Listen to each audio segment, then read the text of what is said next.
Dap mafia o tua mafi pe dapan Eiki Palemia Tonga Honorable Dr. Aisake Eke pe mafai malia ko ni ke fatapai ke kamemi pa media Tonga Broadcasting Commission ka pe foki our special guest here John Paula from the Tongatapu and also our colleagues in media mau ke Fakamatala ko ni ke fight for malo Fakamatala ke lava ki meak pa mai Palemia ko hibe ko nga issue mau inga puleanga o kutoka ki he nga whanonga wike mau inga ko ni ine pehe ko kai o te whakalolo ka ko kolei pe Fakamatala ko ni Eiki Palemia kine hufef ki po kalamani malo ko whatapu o tō mafi tō Tonga ko whatapu ke ne whio tupo won pe ke tahine ko nina na spau pe whatapu ke peniskalauni pe ke whare ho amoeof pa ko whatapu ke ho Eiki o whanua pe ke hamatapure pa ko kore ke whatapu ke he tangatai whanua mo whewhewhino i whanua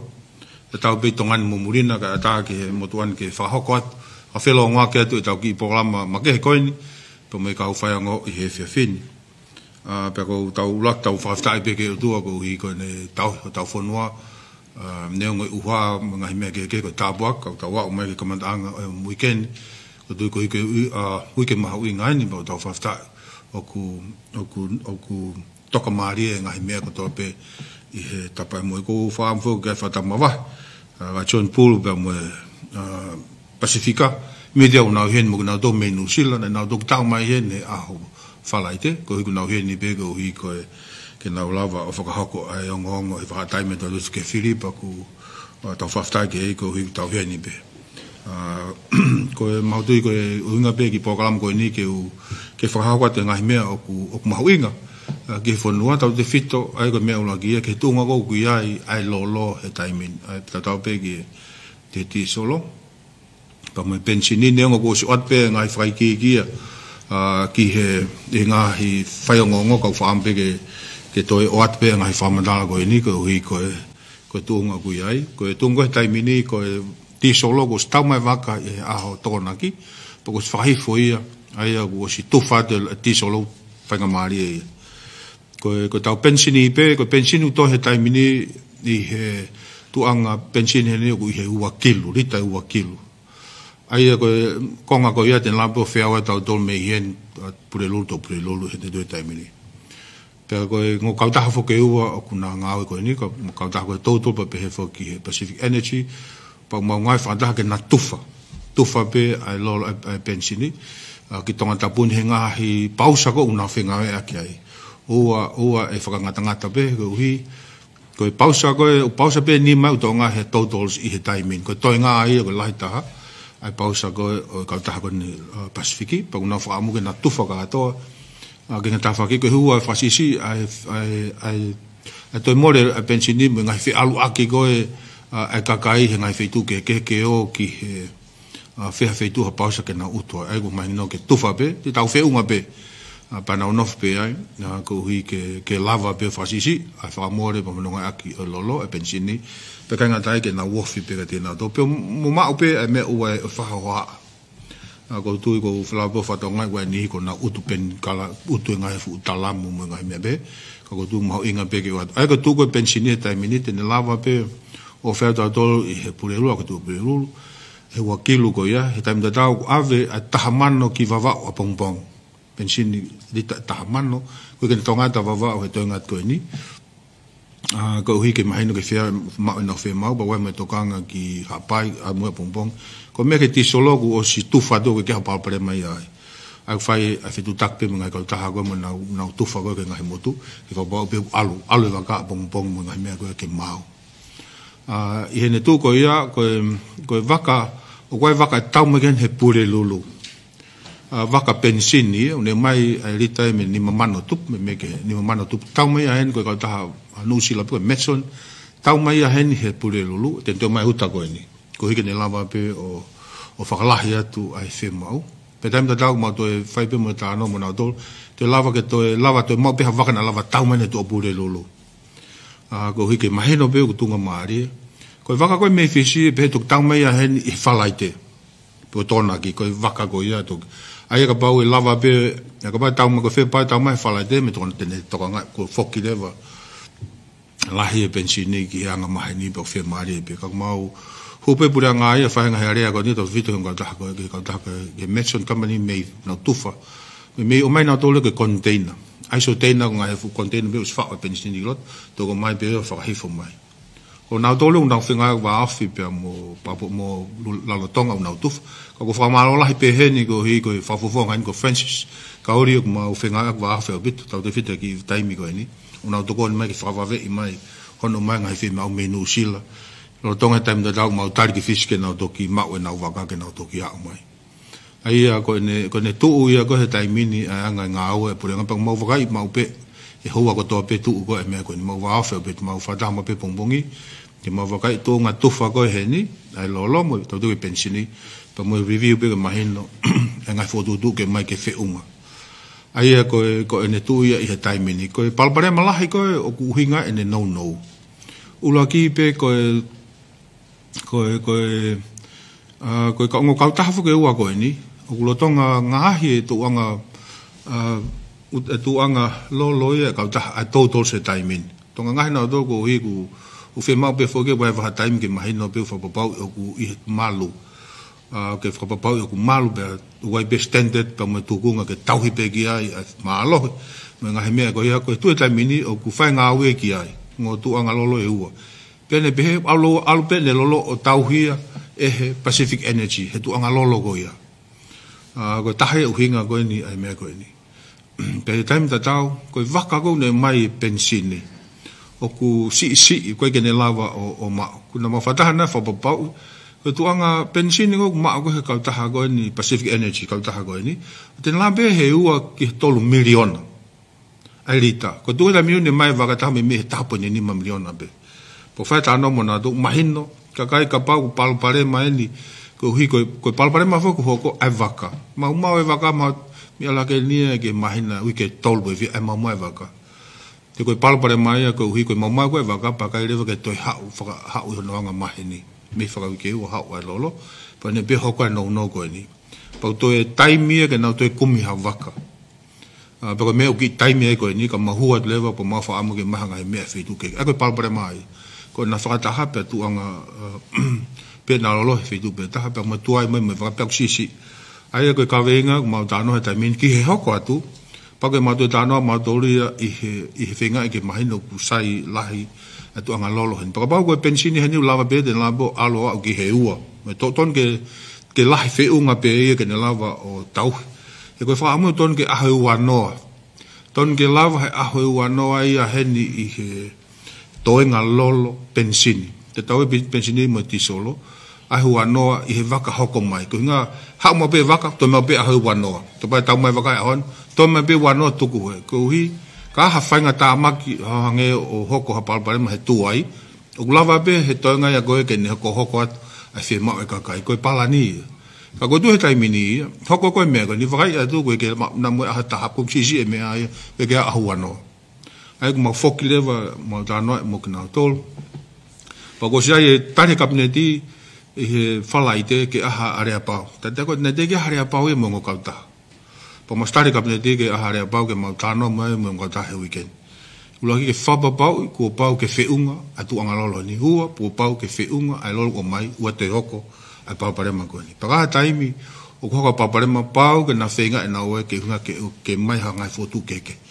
fetu taki ma ngai fotu tu ke ko hi ke ua pe hoko me ko ni ai ko me mau manga ke ai ke hi ka me fakalao ke lava o mau ngao i he hoko atu ai ko tu i lo Tonga ni to faka hoko atu pe ti solo ko sta me maka i he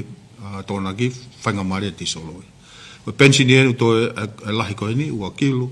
ave konga ki vava mo ha pai ten lava at ki ta tolo me he a hono lat preluna mo to prelul tam da tau mai waka me no sila a ho prelulu mo neuta ten lava o to fakalahi mai be la he lolo ko hi ko weekend pe ka nga tag mo to vakai be mo ka ta ko ni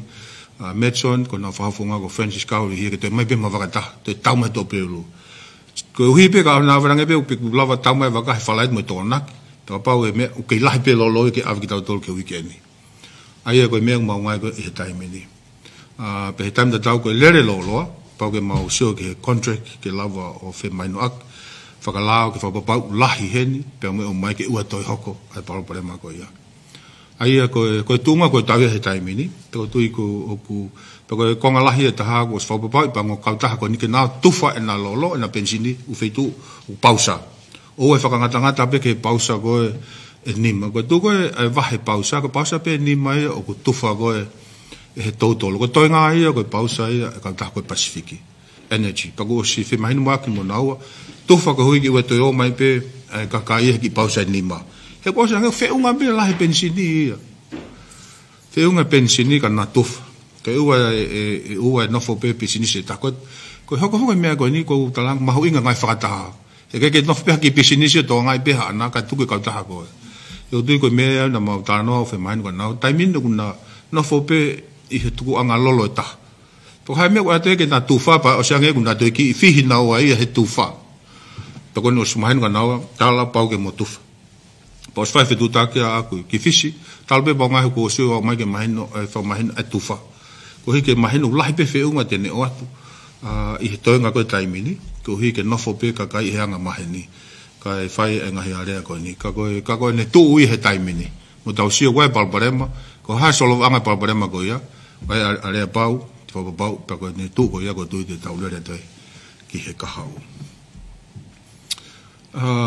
Maha te ki ngata pe ke tuku atu ka hanga hi whiu ike. Ka tuku atu ka te mau tolu. Kau. Ine maina ni ku Palemia koe hai waki. Ai maina pe koe tau ni na pe koe ia na pensini. Koe ia. Ea, ua e pensini wea ke pure lulu ke tu. Toi ua kilu. Toi rita e ua kilu, ai tau tolo. Ten lava e lolo koe hanga nau whahoa, pe na pensini de lava avita doa ke tu pure lulu. Ka ku tau mai waka ia, ai mechon he pure lulu. Me ko ne rita anai ia me mehe ni mamano tupu. Pa mato si area mo tau ia mo e mechon ito e maha ne waka mau kua, toi tau mai mo to pure lulu. E koe waka koe e toki o mai hau me fisi, tau mai pe whalaite, pe tōna, ka mau whaama na tau mai whalaite. O te tau mene bea, lere anga mahe. Ai mahu ngā waka area pau, kata pe kau Faiongoongo ki hake pe. E lava o whakamoni e i he wikeni, ai area pau koe hipe koe palpare mani u hoko apiso. Ai a whoki koe mau whakai e palpare ma, koe ke aha mea ke hai aki. Pako tu tau mua mandu lava ke mau, area mandu koe moniten, tala ma whemaina ke weekend, whemaina ke whai ai mea. Koe mea lahi pe ke mau whapau u lahi, tōku anga mea heni, pa mo taimi ko hono o mai. Ke ua toi hoko e mea koe. Koe tau mua ai na lava weekend. Nā lava weekend ne ke mau whelo toi ai. Koe uhi tene toka ngai rewa ai hoko atu. Koe tau toka ngai ki he umele pe koe koloni mo ume uwhewhe wakapuna, fula wakapuna. Saipe wakapuna ai pensini au saipe. Koe kalasini. Saipe kalasini. Malo la mare Eiki Palemia sione pulu me he Pacific Media Network. Malo e mawhenga mare. Lai foke hoha pe wakai ke motu ani na e ni ihu nau ki loto mamahi he whaunga gone he taimini. Ko hea o mea ki he kakai whanua. Pe mo ki i tānake peki ai. Ke pēnau ulahe u mea lere he whanua ni. Tau whalala apito ke tau utu tau ngahi mea lere he lorotongani. Koe. Ia koe tunga koe taimini. O ulahe foke mea lere he taimini. Ka pau te ke whatonga ka te mini me koe ngahi ape ni me me toko me lere ua he api. Ka koe ngā whuku maheno koe lai taha e mea koe ni ku tūmarenga ka tau te whito ke tori. Ka nihi una o mai wana o whanki mea lere ko paku ne whakalahi ai. Ka koe whuke ma whakangata hen. Koe whakangata koe puri angai te mini whakangata ka pe he mea lere ka pau te ngata pe tau motua hongo ful. Ko o vai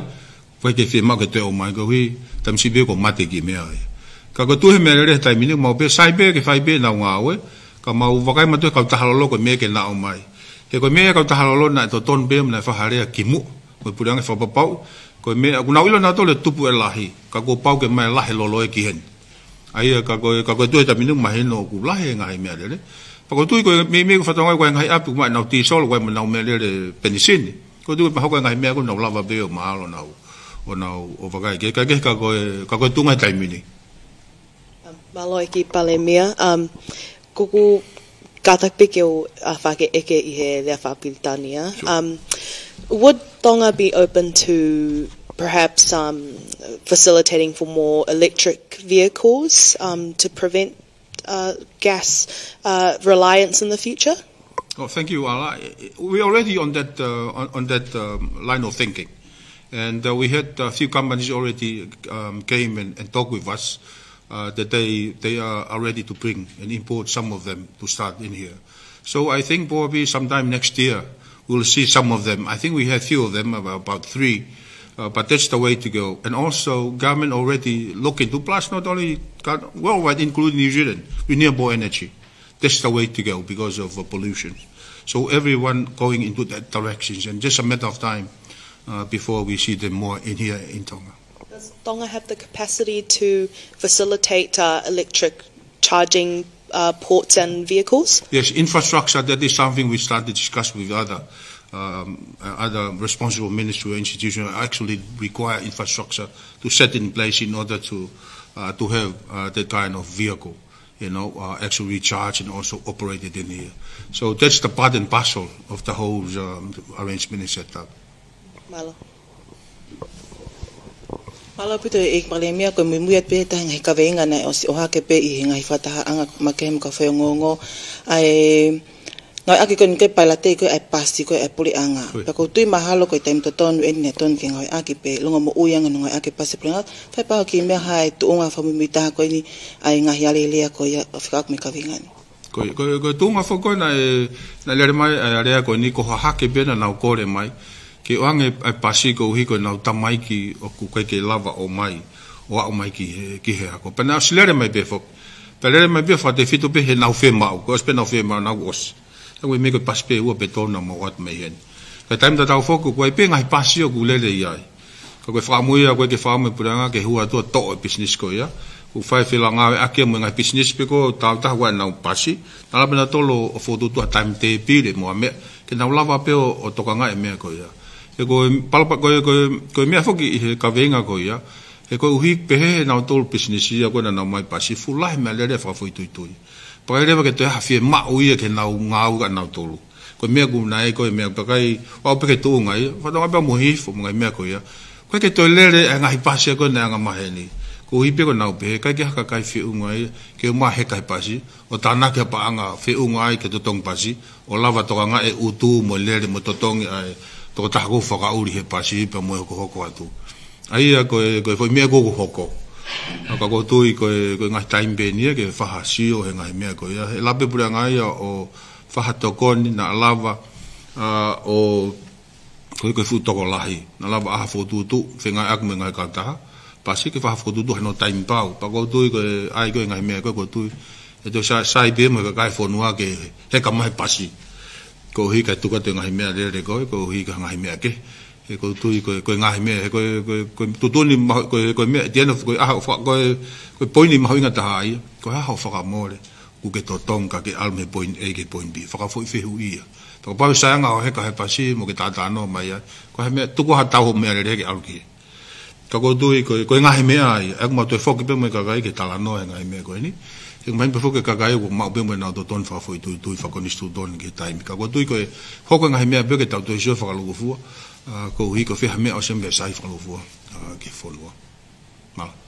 Eiki Palemia ke ki haut be ki fe hu ko ding ko sio be ke palo pare mango ne pensini me ti solo ko hai tau palan time lo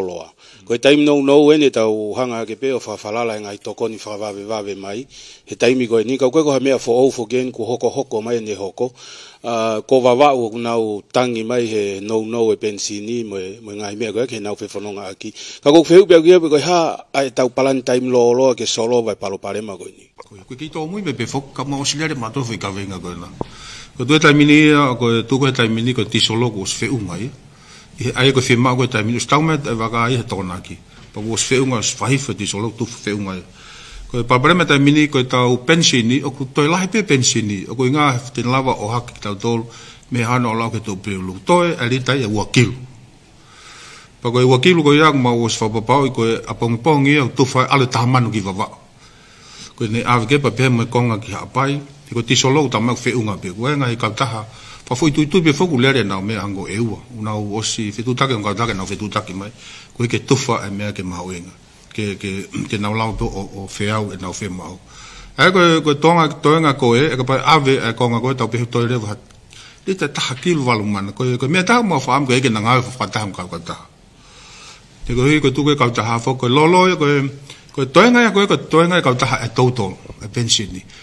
Ka ave na lo pensiona to lo o fa oia e tu anga lolo e Kautaha Pacific Energy Kautaha taha. E ko taha ia o matunga pa prem go ni. E ko hiko fi va tai me ko ni o kutu urewa ai ongo tarifaki ongo storage capacity ko nga tuku nga hi fei tuku tak tuku na lo tu anga lolo e ua ki tuku tonga fai mono e ke taimin pa ko re ko to aha lolo a pension fa o ai o utuki ai alo re na ne pension o utu ia a fei tuku ni ko o tau hi a pension ni ko a Pacific Energy ko tai palpare ma o ko hika ngahi e ka pana ke me ne lahi me pe utu na wa yo na le me pe na wa pekai nga tai fok ko hika tu tai mini moi vaka ko tai mi si ko pa ki va ko au o si pe vaka ai ko vaka han fa pa ko lahi ko ai tangke ko ne mai ko o tuku ai ko a pension ni ne ka da ko ne Pacific Energy lava pe yo alu ki helita e ua ke 3 miliona ko lahi ko o pension ni uma tai mini me ha be ta ni miliona Pena e alfu ke pete lava fe unga fo i ke ua ka to ha o vaka. Ka ko pa problema fo tonga ko lere ko mau mai vaka. Po me o se na i ke ua bu ke tole ne vaka. Ene pa problema. Ko tu ta mini te na toki ho e vaka ta mini na be ta me fisi e fala te me tona ki. Ko mau be buranga fu lolo ai. Ko me mau hua ta buranga fa area ke he ko ni. U ko si mo to mu pa mahura vai buranga ko si fotare are ma dom ko ta Maxon kene o mai ko ta ko mai container iso container hinna ve o hinna o fa o ki ai tu ko tai mini ko hui ko wa kilu ko o to he tai mini feunga kene o hat pek ta dolu en i moni o ko to bulelu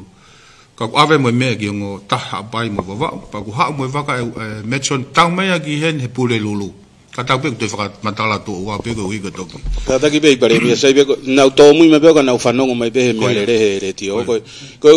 uhinga u feu ke plan time lo ko to le plan lo na sla pe ki. Ko elita ko nga o ke a hoita ha ko ni mama no tupu itongani. Ko elita e wa kilu ko no ke me mai ki ai ko a pe tolu pe fa. Ko ta osta tolu te tau to e foki pe ki square one. Ai ko uhinga ku feu ko ke plan time lo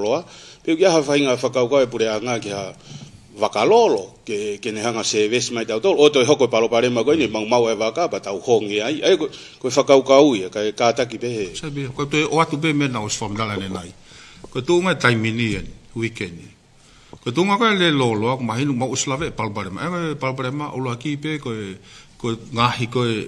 atu anga ko tu ke to ki mau a fe me ko ta me tu ma ki fe buer fu lolo ai ke mo ke fa pa ko ha time ang mai no to ki lolo ai po mau eke ko hai lahi ang na pe ko tam te lape to lo ua ki he tolu ko tam ko Pacific Energy e nau lahi ko pa pare ma ko ki vaka ko mai ai ko tam pe to mai be ta bo ni ai ko ma ware ko taimini mai ki contract te fo ka me pe he po ko tu ko ta hai na to tonu be ke ilo he pure anga me ko ni taimi ko fai fo di riu ko na don ga contract and faka babau okupau ai fe mai no agi pe ko hapia na fa hinga fe li waki ngai Kautaha ia e ngai fe ma ko pau be ke na fa pau ko pau be ke na mai lahi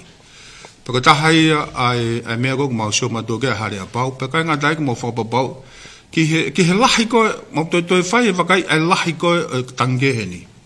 e nai pe fo ka venga go ne so ha ki mu fe ha ha don o to fo mai fish ha ha don be me Singapore ke mo to so ke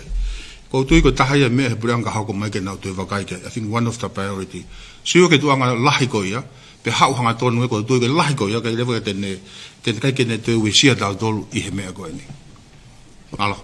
Moimoi ate pehe ka venga koe pensini ko lawe pena ke mea ki o kuwe e waka tau mahe pule lulu. Koe te tewe fili fale alea I ahotoa pule lulu. Whapapai na he pule anga e malawa ke tau mahe waka he pule lulu. Pani malawa ke whiau kotoa e Tufaki ngahi pausa. Ka uhi mahino pe koe tāpuni e fili fale alea he wha. Ke oe te kiwe kakai I ahotoa pule lulu ki he ngahi pausa pa toki o atu ki he ngahi whai anga fili. Koe fili fo koe mau o si wakai te mau whataha he ua. Pa mo fili. Ko tu fai fili ko fili whakakolo pe. Na mo whakapau I fe tu unga fe ai anga sokala fe fili. Ko lai taia mea utik ta fai whakakolo pe. Ai ko ke pe pombongi whawhatapu ha o fili pa ke toki hao ke ngā ue. Ai mo whapapau I beto mea ke. Tu kepe ka pau ke si I mea mai mi ha apai. o ke nofo ko me te ke ha o ko ki koloni mai be ngai ko ki mea pe mo va mo ni ko to ngai nofo pe e mo fa pa e beto ko hi ko mea ko ya ne ngo ko pe la hi pe fe un ko ma te fa kai pe ai mo motu ale va kai so dia us alo na tari fa lai te alo mo tu una tu fa pe fo e u ai ko fili ko ti ta nofo pe ai mo te va kai pe mo ya ko hi ki he mea ke fili ko hi ke fa pa i pe ko de fito weekend ke o sange ku maulere pe ai lahi ai lolo ke fa pa ha o ma to va kai ai nga feitu ko ka fili pa mai no mai ni ai feitu ai te mau va kai be ke o sange ku lele pa ko ka kai no ko la he bu fa tanga ka kai te min ai utu mea e ko tu fu ma ko na wo i ko me ko mo pe ai fe uma pe lolo ke tau walo e ko fa mana vasi na ora ko ale utu ka kai pa vela ha mea Pako fatonga he tai mini wosi ko utu yo fatong albe tama utu he pa te alo ke pausa ko te utu he mo nei kai ka ko nga fo ka ko fam ka ki o wa fu ha pe he ko kai ke fo ke ma ko ho ha ko ma fam ta tari ko me ko mata lau fikai ke talanga pe mo me ke o te na ho ha te na ai le pe ko tu ko me ko ni ko si la he ni hi ko si la sto ai no wapi ma te na le do ke falait ka ko tu ko si e ka e ko me la he ko alu ai utu ka ma he no be o tu ko ta fatonga pe ke fa ma he no mo fatonga pe mo wa re o wa ha me e hok ko me mo to ne ngo pe ka ta he fa lai de ka mo ai pe ma to i ha me ka ha me e hok ai ko march novera ka ha ki me fe ha ku mo lava pe ai ko i pe ko i fu i ha dai me ko ni ka ma tu ma ke po nga ke mo wa re mo ka ta ko ni mo ha me ke ta ai ki he ka hau ke u wa to i hok alo be renewable energy ai hanga me ka ko me ko ki he ai go me le ke uila pa ke utu fok me uila ai ko ka ta ko to ko ye ko ne wa ve ko lo ko ni ti solo ai uila ya ma so pa me yo fe unga be ko ne to ka ngai kina ka ko tu ngai fili mo ko ke ka kai to ka ngai fo mo po fili mo to ki ha ke nga o malo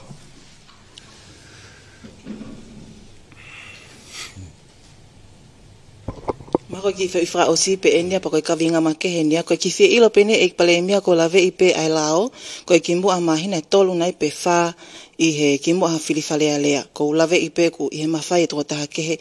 ni announce ai caretaker government po ki fe ilo pe ene osi announce ha time pe he ke he pule anga ko eni ko tu ko ni studio ne us mai noi ko a ko fili ka mata e reo a fala tu apure lulu ai re ako na be ke maure ko na be to pe ulu to pe to ma to ke te ka ko to nga ipe ai me nga maheni algo ya ele re pe ka o ko sa cabinet fo o ko fo du mai ai ko tu maheno be ko ni sto nei e ta fa ko ya malo Eiki Palemia ko ki me ake he ni me he talano ke pensini ko ki fe hui be ke fe ka wa mo palo pare ma ko ni he va minister policy mo Minister Kastomu he keisi ko ni feka mo restraining order me e Minister Kastomu ya ni polo kalama pe he ko inde faka mo ni pe faka ma o stapa e restraining order ko yo ko tu ni o pure pe ko me e Minister Policia pe he ko ngai faka totolo ko ni kwa ve ke anti corruption mo ta tikite ai loe mo me ko ya ko veve ia ko ke toka ngai ki ai ka ko ngota ma ben mi ho cabinet Eiki Palemia ko hana ia me aki ai feitun ko me ko ni ko fa ko puranga na os fa nga we ki ai pa o si tana ma tol ko hi ko me ku filave mo Mr. Policy u pe prenges avge hasino ta na ba ko anti corruption na fa nga ki ai tana to nga pe me policy e ulo aki ko na fa to lo e me ko ya pe o ku mai noi ko me e fai pa o time ke fa ba be he me ko ni ko ye te ne fa ke ko ya ha te lau o kita mo me ke he ko me no fai pa tu mai noi ai me ko ke fai ade na o fa me fa mo fai de ba ta fa do lo ke mai no pe kwa ha case pa ba ha me tu ko ki ma hala alde vai ke fa ma nga ta tikite pe hu me vai attention ya re mo solicitor general den ando ke hopo ko fa mo na lava me ka ko pe he ku tu ku lere la o ia ko ni hi ko ni me mo ki tatari hif go hi ke tu ke lere la tu ki Fakamatala fa lere i fa le hopo ka ba ala me ga ngi hopo ka ko lave be o ilo be o hinga si le mai ai o me mista tanaki pa anga hu mai ko foko ni office mu lave be foko ka nga ko i fomotu ko ka nga we customu an mal mista tanak pa nga pa pehe fok mo ka nga immigration aku ya na tolu ya mal minister kimuri ka mai fok men na ko na ala to ta ke me ko ni ai ko tu ko fe hu i ki ai pena yanga fe pena ha fe tu taki ki ai ko fu na me ko tu ko me ne fanga be fa mal ala mai me na ko ka mau va ka tu ta mini mai me na ko ave ke sino go ne fa fa do tolo pena mau ha me pe kai pa bona mau ta di ki te pe fa ho po to ki o fa Fakamatala ke pe te tau mau ko mo fa be ke va ka ko tu ko ta he me mo fa ampe ke pule nga nga me ko me ai fa papa la pa no fu mau ai pa ba le wa ni te na mau la ton alu ya ki he lao ke he me ko ia malo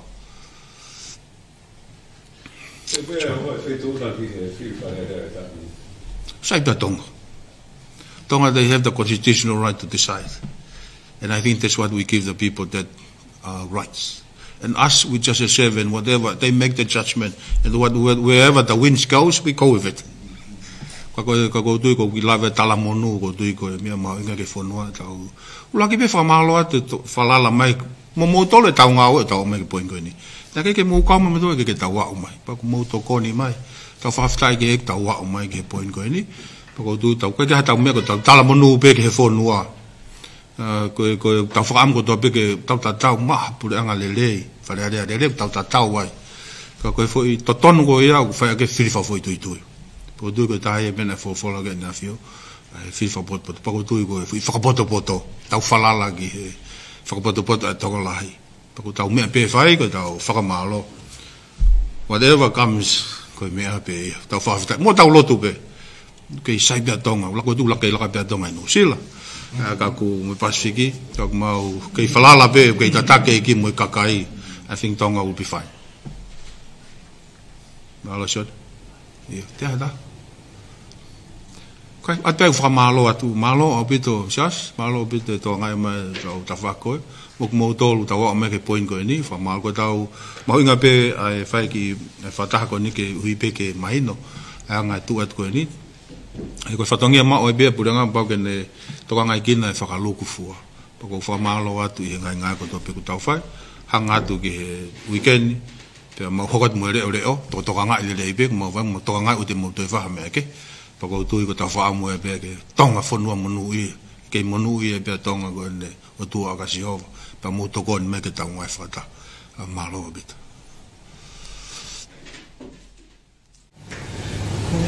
Ke tau kres. Kres e tau eki mo whakatu mo whiara mari ke tau Amen. Malo o bita. Malo.